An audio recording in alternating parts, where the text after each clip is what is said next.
এখানে উন্মত, তো এখানে উন্মত আসবে না তো কোথায় আসবে? বলে উন্মতের জন্য কি চান আপনি?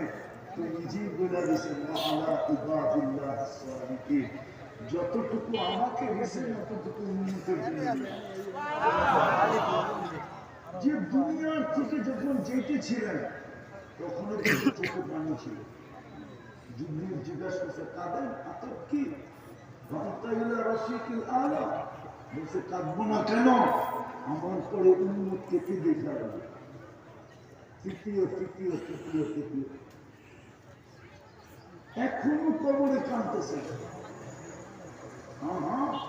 এখনো থাকে।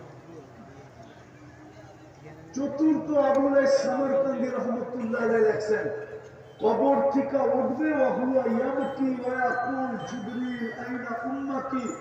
কবর থেকে কাঁদতে কাঁদতে উঠবে না, বলবেন জিবরিল উম্মত কই ময়দান তো চাপাও।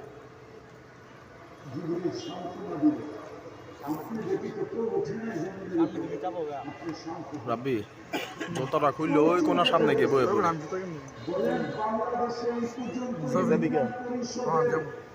দে আমি সামনে যাবো মাস্তে কই জন্য কত ছেলে আজ পর্যন্ত এতিম হলো,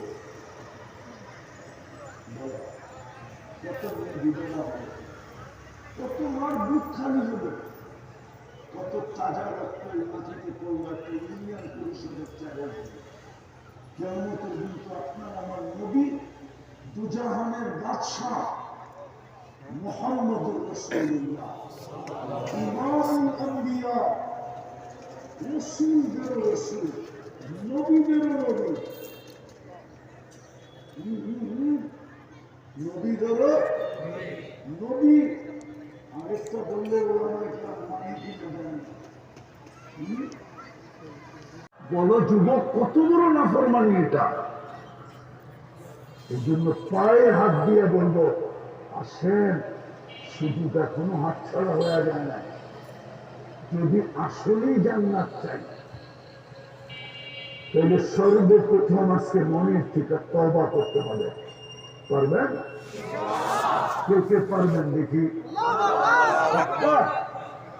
পাক্কা? তাহলে যুবক মনের থেকে বলে দাও যে আসলাম অতীত থেকে তওবা করলাম। আরে বলো বলো, অতীত থেকে তওবা করলাম। আমাদের তওবা কবুল করে নামাও। আর তিনটা কাজ করতে হবে, পারবা? ইনশাআল্লাহ।